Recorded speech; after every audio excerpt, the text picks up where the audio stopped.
What if one of the biggest threats to an organization's security isn't from an external hacker, but from someone already inside? It's a pretty unsettling thought, isn't it? It really is, but it's the vital reality we're diving into today. We're going to explore the evolving landscape of insider threats from, state-sponsored operatives quietly infiltrating systems to even a disgruntled former employee with lingering Yeah, access. it covers a lot of ground. Our deep dive today pulls from critical reports, policy documents, and crucial insights into cyber insurance. Important context there. We're revealing why this isn't just a corporate risk. It's fast becoming a national security imperative. The stakes are incredibly high for everyone. Truly, for nations as well as companies. Our mission is clear. We're going to unpack the true scale, the cunning methods, and the far-reaching implications of these hidden dangers. And then look at solutions, right? Exactly. Most importantly, we'll explore the robust strategies and real-world solutions available to protect against them. Our goal is to arm you with insights that might just change how you view digital security, whether at work or, in your personal life. Okay, so where should we start? Maybe defining the threat itself. Good idea. Let's define insider threat. Right, because it's much broader than just, say, a malicious actor with bad intentions. It also includes negligent employees who might accidentally expose sensitive information. The unintentional ones. Exactly. Or, critically, those who are exploited by external forces and increasingly by state-sponsored adversaries. That state-sponsored angle is huge now. It is. The latest reports consistently highlight that these threats are now considered a defining national security crisis for Western democracies. A defining crisis. That's strong language. It is, sometimes even posing a greater systemic risk than traditional cyber attacks or even terrorism. Wow. Okay, so here's where it gets really interesting and frankly quite alarming. The current crisis has reached what some reports are calling an unprecedented national security emergency level. Okay. And it seems largely driven by a dangerous convergence of two powerful forces. These aggressive North Korean IT worker infiltration campaigns. Right, we hear a lot about those. And the global rapid shift to remote work. Think about that. The enemy isn't just at the gates, they're often already on the payroll. Working from anywhere, potentially.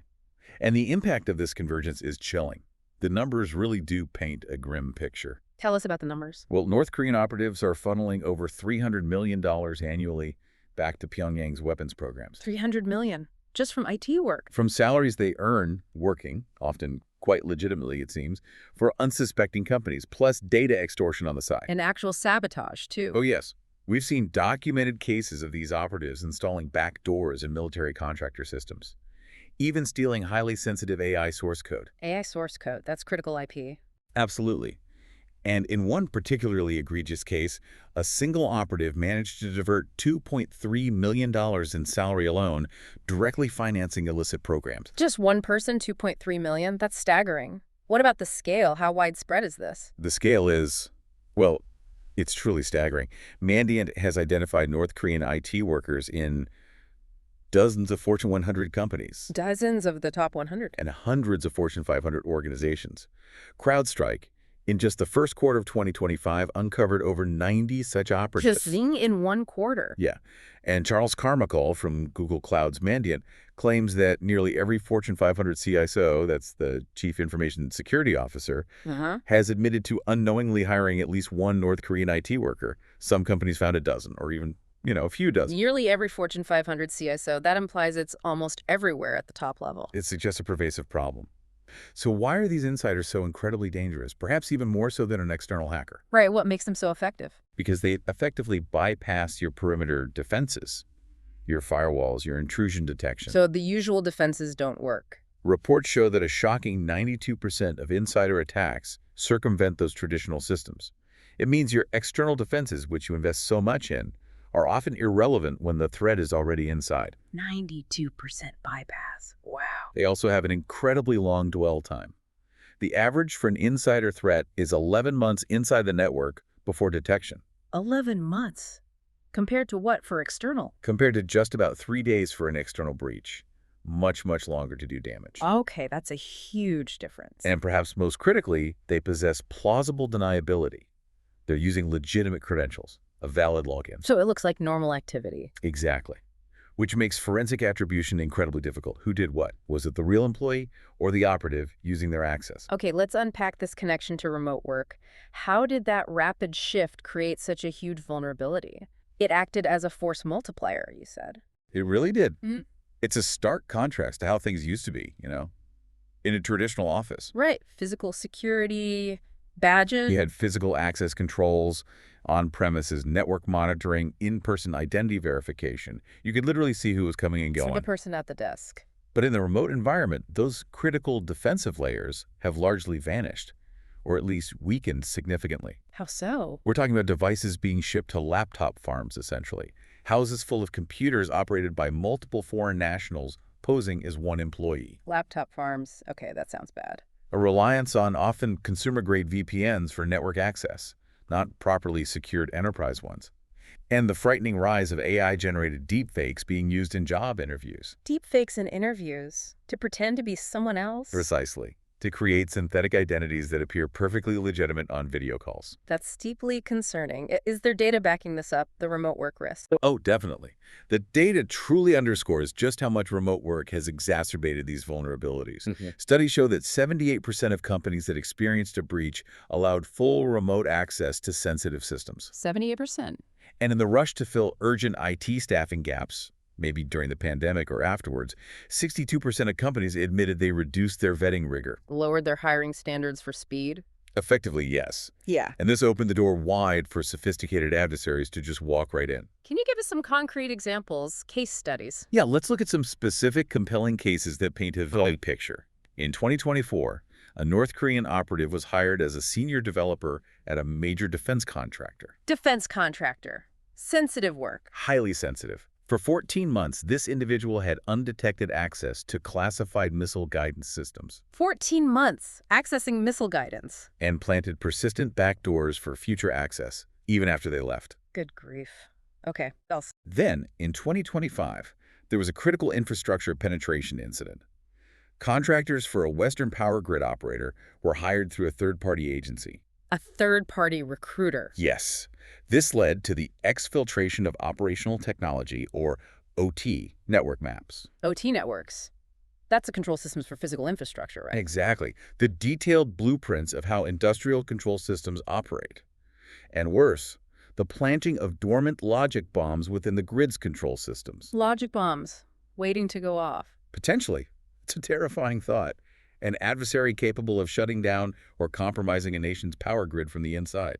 That's incredibly chilling. So what are the telltale red flags that companies should be looking for? How do you spot these hidden threats, especially if they're using deepfakes and things like that? It's tough, but there are indicators. We're talking about specific, often subtle technical and behavioral signs. Like, for instance, requests to ship company laptops to suspicious non-employee addresses, or multiple employees logging in consistently from the same IP address block associated with these laptop farms. Okay, that makes sense. Anything else? The use of mouse jiggling software. Mouse jiggling. Yeah, software or even physical devices that simulate mouse movement to make it seem like someone is constantly active at their computer, fooling monitoring systems. Also, the use of IP-based KVM devices to remotely control the machine. KVM, keyboard, video, mouse switch. Right, allowing someone else entirely to operate the machine through the assigned employee's connection. A major red flag is also a reluctance to enable cameras during virtual meetings or interviews. Or using those deepfakes you mentioned. Or, yes, the use of AI-generated deepfakes to impersonate someone during the hiring process, making them appear to be the legitimate candidate on video. So a lot to watch out for. Now, while state-sponsored infiltration is obviously a massive concern, it's vital to remember that not all insider threats are nation-states, right? What about the everyday insider threats that companies face? Absolutely crucial point. We need to broaden our view. Beyond the sophisticated state actors, there are, let's say, 5 common, often overlooked insider threat scenarios that any organization can encounter. Okay, what are they? First, former employees with active credentials. This is just gotting. It's a shockingly common oversight. System access isn't immediately revoked when someone leaves. So they can still log in. Potentially, yes, leaving critical data vulnerable. Second, intellectual property theft. Employees taking trade secrets, proprietary code, confidential customer lists with them to new employers. Often competitors, I imagine. Often direct competitors, yes. Third, we have unintentional data exposure. This is the negligence factor again. Sensitive files stored on personal devices, USB sticks, cloud accounts. Leading to accidental breaches? Exactly. Or regulatory violations if that data gets out. Fourth is revenge-motivated data leaks. A disgruntled former employee, maybe after a layoff or being fired. Lashing. Sabotaging systems, deleting data, or leaking sensitive information to the public or competitors. And fifth, maybe the most pervasive issue, is simply the failure to detect insider threats at all. Just not looking for him. Many security teams focus almost exclusively on external attacks, the hackers outside, underestimating the significant risks originating from within. Are there examples of these broader threats? Oh, definitely. We've seen these play out in high-profile cases.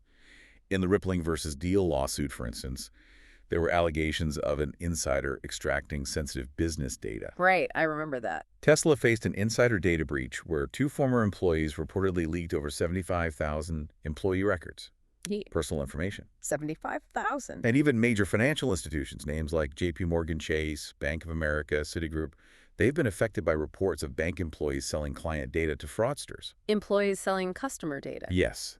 These are very real, persistent, constant threats that every organization, regardless of size, needs to deal with. So, okay, that's the landscape. Pretty scary stuff. What does all of this mean for organizations and, frankly, individuals concerned about these threats? We need solutions. We do. It's clear that a robust defense requires more than just, good intentions or basic security tools. So we need strategic recommendations, starting with comprehensive programs. Exactly. Building resilience against these varied threats, especially the sophisticated North Korean IT worker type, demands a multifaceted approach. We're talking about a robust insider threat program, or ITP. A PTP, okay. It needs to integrate technical, procedural, and cultural components, drawing from widely recognized government guidelines, industry standards. So what does that look like in practice? Governance first. Right. For governance and organizational structure, you need senior executive oversight. A C-suite leader has to champion the program, get buy-in across departments. Top-level support is key. Crucial. Backed by formalized policies, maybe aligning with frameworks like NIST SP 853 or Executive Order 13587 for information security, and importantly, built-in privacy safeguards. Things like civil liberties review boards to balance security needs with employee rights. Balancing act there. What about proactive steps? Mitigation. For proactive risk mitigation, especially thinking about those remote workers, you need enhanced vetting. Go beyond standard background checks. Ow. Using advanced AI tools, maybe, to scan dark web markets for compromised credentials associated with a candidate. Geopolitical risk screening, cross-referencing candidates against travel databases for visits to high-risk countries, like those North Korean border regions. Oh, that's detailed vetting. No. And technical controls. Definitely. Leverage tools like behavioral biometrics. How does that work? It analyzes unique patterns, how someone types, how they move their mouse to continuously verify it's the authorized user, not an imposter or a KVM session. Like a digital fingerprint of behavior. Sort of, yeah. Implement zero trust access. Not just a buzzword, it's a fundamental shift. Rigorously verify every connection every time. Trust nothing, verify everything. Zero trust. Deploy data loss prevention, DLP, ideally with AI-driven policies to flag unauthorized transfers of IP or sensitive data, and secure the remote work infrastructure itself. Like company laptops. Mandate government-issued or tightly controlled company laptops with hardware-enforced encryption for sensitive roles. Deploy strong VPNs, maybe with quantum-resistant cryptography for future-proofing, and disable USB ports on remote devices to physically prevent data exfiltration. Disable USB. Okay. What about detection and response if something slips through? For detection and response, user behavior analytics, or UEBA, is key. UEBA. It baselines normal activity, typical file access, login times, data transfer volumes, and then flags significant deviations, like someone downloading gigabytes of data at 3 a.m. Anomalies. Precisely. Companies can also use canary files. Decoy files. Exactly. Decoy documents with unique identifiers. If they're accessed or moved, it triggers an alert. And you need robust incident playbooks, predefined workflows for how to investigate and escalate incidents, especially anything potentially linked to North Korea, getting law enforcement like the FBI or CISA involved quickly. Pre-planned responses. Makes sense. What about the culture, the people side? Huge part of it. Insider threat simulations are critical. Think quarterly phishing campaigns that actually mimic North Korean social engineering tactics. Or red team exercises where you test employee adherence to remote work policies. Test the defenses and the people. And encourage employees to speak up. You need whistleblower channels, anonymous reporting via encrypted apps, maybe even incentivizing reports with rewards for thwarted incidents. Make people feel safe reporting suspicious activity. Got it. And the supply chain, those third-party contractors. Crucial vulnerability point. For third-party and supply chain management, you need rigorous vendor risk assessments. Require contractors to adopt compliant ITPs themselves. Maybe ban subcontracting to firms in known high-risk areas, like China's Liaoning province, which is a known hub for North Korean IT workers. Ban subcontracting in certain regions. Okay. Consider decentralized identity verification using blockchain platforms to validate contractor credentials securely. And finally, continuous improvement. Automated compliance audits to find policy gaps, and active participation in threat intelligence sharing forums like DCSA's Trusted Workforce 2.0 or IT-ISACs to share indicators of compromise and tactics. So it's a constant cycle of improvement and sharing. Now, how do these advanced multifaceted programs tie into more general best practices, things any organization could implement? The core principles are really similar, just maybe applied with different tools or at a different scale. Every organization should implement strict access controls. The principle of least privilege is fundamental. Only the access they absolutely need. Exactly. Ensure employees only have access to data and systems necessary for their specific role. Use role-based access control, maybe just-in-time access, to further minimize exposure windows. And when people leave? It's absolutely crucial to revoke access immediately for departing employees across all platforms, cloud, SaaS apps, on-premise systems. Don't leave those credentials active. Close the door firmly. And enforce data classification and monitoring. Use DLP and UEB, even simpler versions, to track sensitive data and get alerts on suspicious activity. Educate employees constantly on data ownership and security best practices. They need to understand company data belongs to the organization. Not personal property. Right. Monitor high-risk users more closely, maybe someone leaving for a competitor, someone recently disciplined, or anyone with access to crown jewel IP. Strengthen those offboarding policies and procedures. Regularly audit access logs, who accessed what, when. Basic hygiene, but critical. And if possible, establish a dedicated insider threat management team or function, even if it's just a couple of people, that collaborates across HR, IT, security, and legal. What's truly fascinating here, listening to all this, is that security leadership plays such a crucial role in fostering a culture of security. It's not just tech. Absolutely. It's fundamentally a human problem requiring a holistic approach. It touches everything: hiring, training, daily work, offboarding. How people interact with technology and each other. Right. It means creating an ethical, transparent workplace where people feel valued, reducing the chance of disgruntled insiders. Engaging cross-departmentally, security can't do it alone. Aligning security objectives with business goals so security isn't seen as just a blocker. Building trust and collective responsibility. That's the goal. Okay, but even with the most robust, proactive measures, the best culture, sometimes incidents still happen. An insider threat manages to slip through. Yeah. Is there a financial safety net for businesses? Insurance, maybe? Yes, there is, thankfully. Yeah. Some insurance companies do offer cyber liability insurance specifically designed to help protect against insider threats. Okay, so there's specific coverage. Yes.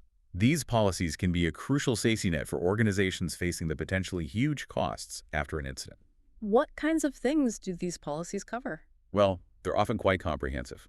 They can cover the costs of forensic investigations, figuring out what happened, how deep it went, legal defense costs if the company gets sued, business interruption losses if the threat impacts operations, Okay, practical costs. crisis management expenses, PR, communications, regulatory fines and penalties if data protection laws were violated. Very importantly, employee dishonesty and theft, if that was part of the insider threat. And of course, the costs associated with data loss or recovery. That sounds pretty comprehensive. Are there specific companies offering this? Yes, several known providers include Travelers. They have specific cyber risk insurance and also fidelity and crime insurance policies. Chubb's another major player, AIG, especially for financial institutions. The Hartford, Beasley, and Hiscox, which often specializes in solutions for small businesses. Good to know their options. Any caveats? Things to watch out for. Definitely. It's really important to emphasize a few key considerations. You must carefully review the coverage limits and exclusions. What exactly does the policy define as an insider threat? What's not covered? Read the fine print. Always. Also, Conduct a thorough risk assessment within your own business, first to understand your specific vulnerabilities, and then tailor your insurance coverage accordingly. Don't just buy an off-the-shelf policy. Match the policy to the risk. Exactly. And remember, insurance is a complement to, not a replacement for, robust proactive prevention measures. It helps manage the financial fallout. It doesn't stop the incident itself. Prevention first, insurance as a backstop. Got Got it. We've seen how sophisticated insider threats have become, particularly with these state-sponsored campaigns really exploiting the shift to remote work. It's really clear this isn't just about firewalls and software anymore. It's deeply tied to human behavior, to trust, and vigilance within every single organization. So maybe the thought to leave you with is this. What steps will you take today to reassess the human element in your own security posture, whether that's at work or even in your personal digital life, knowing the stakes are higher than ever? Thank you for joining us today. Your support means everything. If today's discussion helped you, let us know. Drop us a line, leave a review, and visit turnkeycybersecurityandprivacysolutions.com for more tools and insights. Until next time, keep safe.